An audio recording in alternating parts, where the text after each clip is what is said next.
कर्पूरगौरं करुणावतारं संसारसारम्।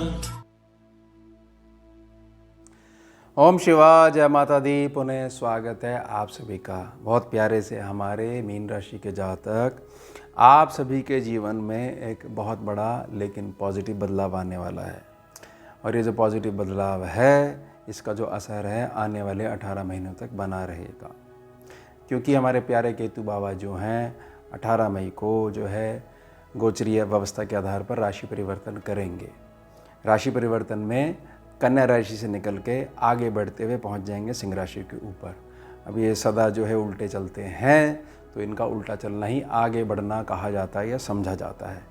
अब ये सिंह राशि पे जब ये पहुंच जाएंगे 18 तारीख को, तब से लेकर पूरे 18 महीनों तक एक प्रकार से संदर्भ लिया जा रहा है कि सिंह राशि में जो कुंडली की स्कैनिंग विद्या का जो अनुभव है कि सीधे तौर पर पूरे 18 महीनों के लिए महादेव का तीसरा नेत्र जो है ये समझा जाता है कि वह जागृत हो गया है। क्यों? क्योंकि मीन राशि का जो जातक है उसके जीवन में जो कष्ट जो है वो इतने अति हो गए हैं कि अब केवल और केवल वह शून्य हो गया है और असहाय हो गया है। अब महादेव को जो आ चुका है क्रोध, तो जैसे 18 तारीख आई तब से लेकर पूरे 18 महीनों तक जो अति कष्ट हैं, वह जब अपने बच्चों का नहीं देखा जा रहा महादेव से, तो क्रोधाग्नि उनके तीसरे नेत्र से निकलते हुए सभी कष्टों को भस्म कर रही है जलाकर। लेकिन जब महादेव के तीसरे नेत्र का संदर्भ लिया जा रहा है, उस संज्ञा को लिया जा रहा है, तो आपको एक दान करना पड़ेगा। आपने केवल और केवल एक समर्पण करना है, दान करना है और भूल जाना है, तो ही आपको 4 प्रमुख क्षेत्रों में बहुत ज़्यादा लाभ देखने को मिलेगा। मैं प्रार्थना करूंगा, इसको बहुत अच्छे से समझिएगा। साथ ही साथ कुंडली में केतु अच्छे बने हुए हैं या खराब बने हुए हैं, ये हमारे को पता कैसे लगता है हमारे निजी कुंडली के आधार पर, वह भी मैं प्रार्थना करूंगा। सबसे पहले आप गोचरी व्यवस्था समझिए। केतु बाबा 18 मई 2025 दिन होगा रविवार, दोपहर यानी शाम हो जाएगी 4:30 से। 5 दिसंबर 2026 दिन होगा शनिवार, शाम 7:28 तक सिंह राशि पे इनका गोचर जो प्रभावी रहेगा। आपको दान क्या करना है, सबसे पहले समझ लीजिए। जहां पर केतु बाबा बैठे हुए हैं, सिंह राशि जो है आपकी जो गोचर की व्यवस्था के आधार पर जो कुंडली बनाई गई है, इसमें 6ठे सेक्शन पे पड़ती है। केतु बाबा पहुंच गए 6ठे सेक्शन के ऊपर। अब आपने दान क्या करना है, जब भी प्रेरणा आ जाए मन के अंदर, काल को साक्षी मानते हुए, समय को साक्षी मानते हुए, इस जगह में बैठा हुआ हूँ, मेरा नाम ये है, मैं साक्षी मानते हुए और मेरे इष्ट महादेव के चरणों को साक्षी मानते हुए, हे महादेव मैं अब दान करता हूँ आपको। दान ये करता हूँ कि मैं बहुत ज़्यादा परेशान हो चुका हूँ। जहाँ से मेरा पैसा आना था, मेरे बड़े प्यार प्यार से समझाते हुए, अपना बनाते हुए मेरा पैसा जो है निकाल लिया गया। मैं नहीं जाने वाला अब उसकी रिकवरी के लिए, मैंने दान करा। अब आप देखो, मैंने तो आपके पैर पकड़ लिए, चरण पकड़ लिए। मेरे को बड़ी मजबूरी में, कष्ट का समय ऐसा था, मेरी प्रकृति बिल्कुल ऐसी नहीं है, मुझे धन लेना पड़ा। उसके पश्चात से मेरा काम बिल्कुल नहीं चल रहा है, मेरे से सहन नहीं हो रहा है, ये जवाबदेही मेरे पास नहीं है। अब आप देखो आप कैसे मेरी व्यवस्था चलाओगे।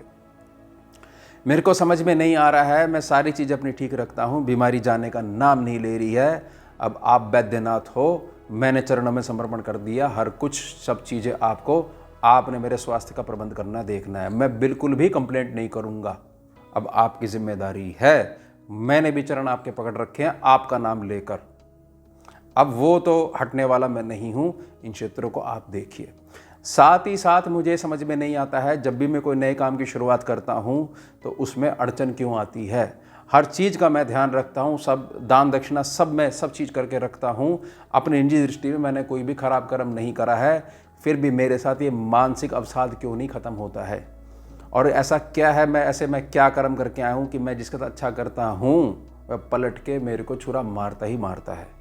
तो मैं अब कोई जिम्मेदारी लेना नहीं चाहता और मैं किसी की कंप्लेंट नहीं करना चाहता, लेकिन मैंने सारी चीज़ें कर दी आपको दान। क्योंकि केतु बाबा जहाँ बैठे हैं उस सेक्शन की जिम्मेदारी जो है आप उनके ऊपर छोड़ दो, बिल्कुल भी निर्णय मत लो। क्योंकि केतु होती है जड़। केतु पॉजिटिव है तब पॉजिटिव जड़ फैलेगी, केतु नेगेटिव है तो नेगेटिव जड़ फैलेगी। जड़ को फैलना ही फैलना है, हमारे को केतु हमारा अच्छा बना के रखना है।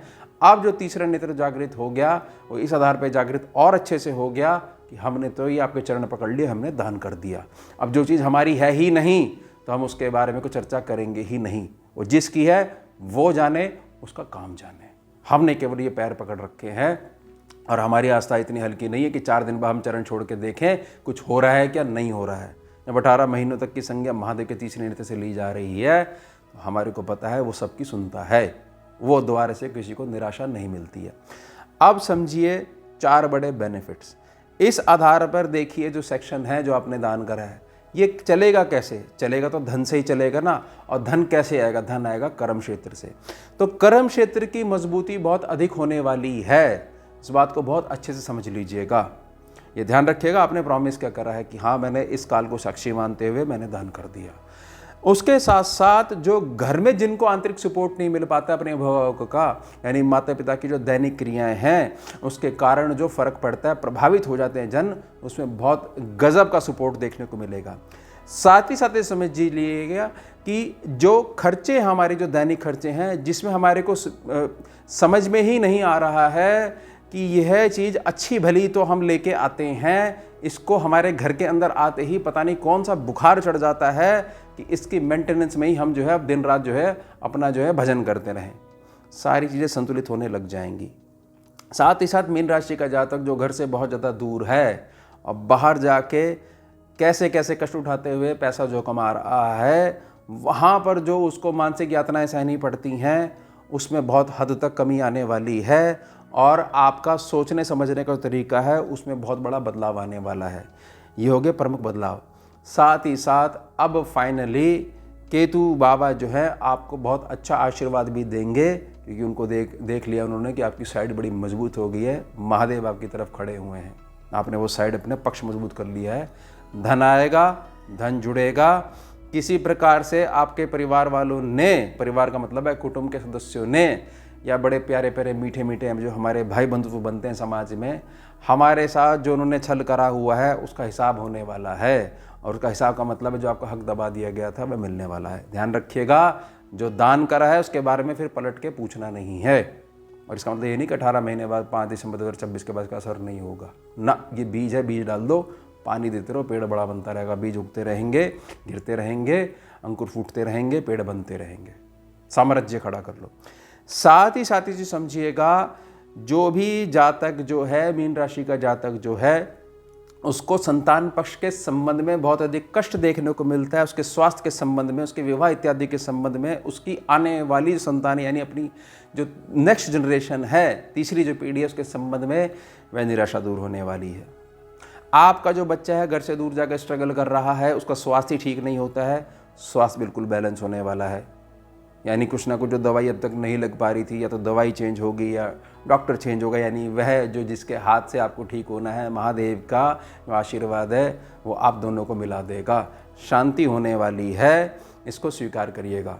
साथ ही साथ समझिए कि मीन राशि का जातक मैं हमेशा यही प्रार्थना करता हूँ कि जब भी समाज में एक बड़े परिवर्तन की अभिलाषा रखी जाएगी और वह नेतृत्व करेगा, वह केवल मीन राशि का जातक करेगा, क्योंकि कल्पना की असीम और अपार क्षमता मीन राशि के जातक के पास होती है। लेकिन अगर वह हनुमान जी की तरह अपनी शक्तियां भूल जाएगा तो पहले उसको शक्तियां याद दिलानी पड़ेगी जामवंत बन के। तो कुछ ना कुछ ऐसा ज़रूर होने वाला है जिससे कि आपको अपनी असल पहचान जो है दोबारा से याद दिलाई जाएगी और बहुत आगे बढ़ोगे।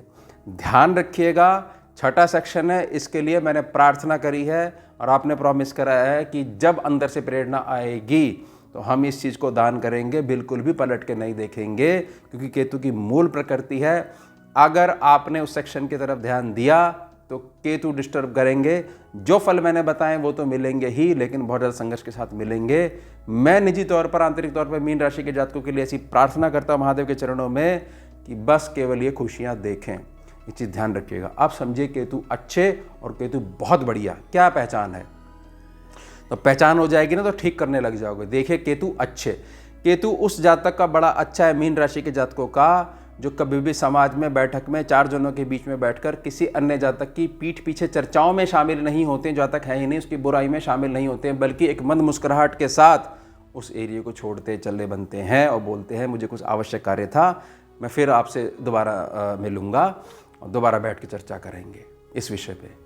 समझ रहे हो? उसको पता है शनि कैसे अच्छे रखना, उसको पता है अपना समय कैसे इसकी वैल्यू बना के रखना, उसको पता है कि मेरा काम नहीं चर्चा करने का। केतु अच्छे हैं आपके, अच्छी ऊर्जा आ रही है, कंफ्यूज मत होइएगा, जहाँ मर्जी बैठे हों। इस समय वर्तमान में अगर ये व्यवहार है तो केतु की ऊर्जा अच्छी आ रही है। केतु सबसे बेस्ट किसके होते हैं? केतु सबसे बेस्ट उसके होते हैं जो समाज में, मित्र मंडली में और ख़ासतौर से अपने पड़ोस के व्यवहार में, आस पड़ोस में इस बात को बिल्कुल भी जज नहीं करता है कि देखिए हम सम्मुख व्यक्ति की मदद इसलिए नहीं करते हैं क्योंकि हमने जब जब मदद करी है वो हमारे वापस पलट के नहीं आया है ना। हमने ये नहीं देखना, हमने ये देखना कि हमारी निजी प्रकृति ऐसी है कि हम बिल्कुल भी इस प्रकार का माहौल नहीं रखते हैं, बल्कि सबसे पहले खड़े होते हैं क्योंकि उस समय उसको दुख बना हुआ है। और हमारी निजी प्रकृति में यह करना बहुत ज़्यादा आवश्यक है क्योंकि हमारे नियम ऐसे, ना कि हमें ये लेन देन वाला जजमेंट बना के रखते हैं कि भाई एक हाथ दे और दूसरे हाथ दे, हम विचार नहीं करते। कोई बात नहीं, किसी न किसी दिन उनको एहसास होगा कि हम उनके साथ खड़े हुए हैं। हो सकता है उनको कुछ गलतफहमी बनी हुई हो, लेकिन जो हमारे मैच्योरिटी वाला व्यवहार है, यानी बृहस्पति शनि जो है हमारे बड़े अच्छे बने हुए हैं, तो केतु कभी खराब हो ही नहीं सकते।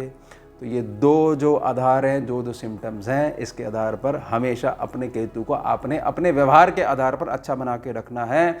और ध्यान रखिएगा, महादेव को दान कर दिया है तो आपकी कोई रिस्पॉन्सिबिलिटी नहीं बनती है, कुछ नहीं बनती है।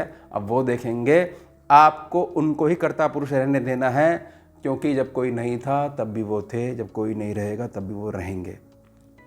ध्यान रखिएगा इस बात का, बहुत लंबे समय तक आशीर्वाद बना रहेगा, महादेव की कृपा बनी ही रहेगी। तो ये हो गया हमारा उत्तम विषय। मिलते हैं आपसे अगले भाग में नए विषय के साथ। जुड़िए और जोड़िए। ओम शिवा जय भुजगेन्द्रहारं कर्पूरगौरं करुणावतारं